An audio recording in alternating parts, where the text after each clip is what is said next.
Story of this man on a cross, but sometimes, I'll be honest, when my eyes scan across the page, I'm filled with doubt. I began to question how, why, and did that really happen? Doubt entered, and it did. I began to question my faith, bathed myself in text. I was vexed in frustration as I questioned my salvation. I questioned the translations and started making accusations as I surrounded myself in information. So I turned to the sciences, but I found no compliances to my case.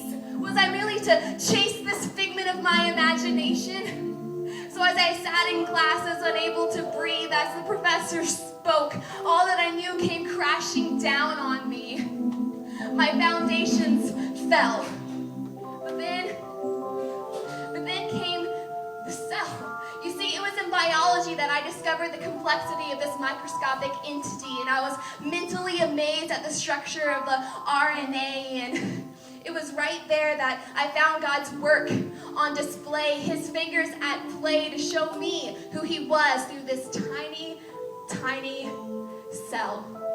Right there inside of me, I found a reason to believe, for who can conceive the labyrinth of biology, the cell, the unobservable, unseeable, and completely unable to explain something like the function of the brain and everything within. You see, God wanted to show his identity through man's inside, but still, I was unable to decide if this was enough to put my doubts aside for. So I searched for more, and it was there in cosmology that really opened up my eyes to see somewhere between the Big Bang Theory and the vastness of this universe. I was immersed in how big God was. Somewhere between the vastness of the sun, my doubts came undone. My faith won as I gazed up at the stars so far in distance. Our existence merely an instance. And our existence are merely instances from different views. So creationism or evolution, really there's no absolution, just contributions to the same striving solution. Yet I'm under persecution for what I believe without facts.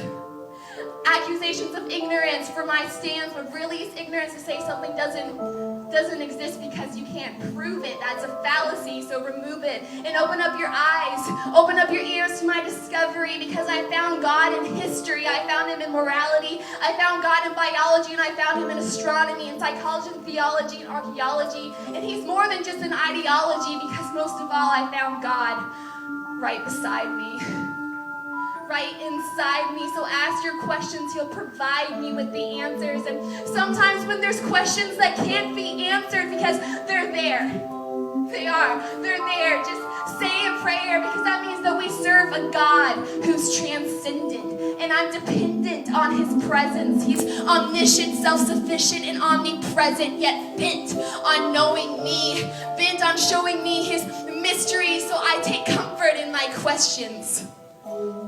For what would make God divine if his answers were mine? You see, it was all part of his design, because he lives outside of time and eternity, outside of our time-controlled humanity. And I know it sounds like insanity to put such a faith in this crazy thing called Christianity.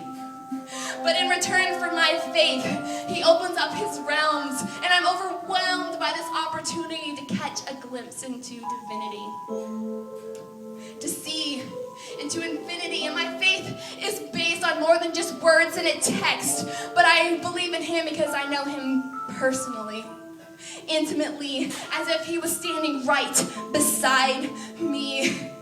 You see, because once I was lost, but he wanted to save me at any cost, so he died on a cross, and he tossed aside my worries and came to me in a hurry. And even when I was unaware that he was there, he wanted to show that he cared for me, so he chased me and erased my sins and wanted to share his identity, a glimpse into divinity. And when I didn't know him, he knew me. He cared for me. He wanted me. He loved me. He died for me, and he saved me. God forgave me. And now I stand justified. All my sins are nullified, because I know I know that I deserve that flame, but he came calling my name, and now I'll never be the same because all of my doubts have been overcame.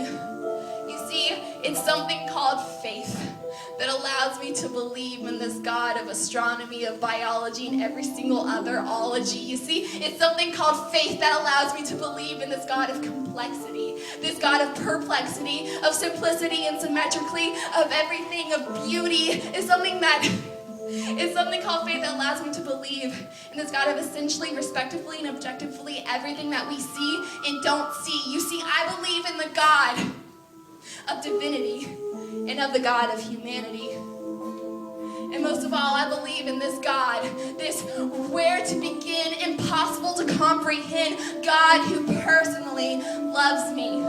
And I choose to believe in this God of Christianity.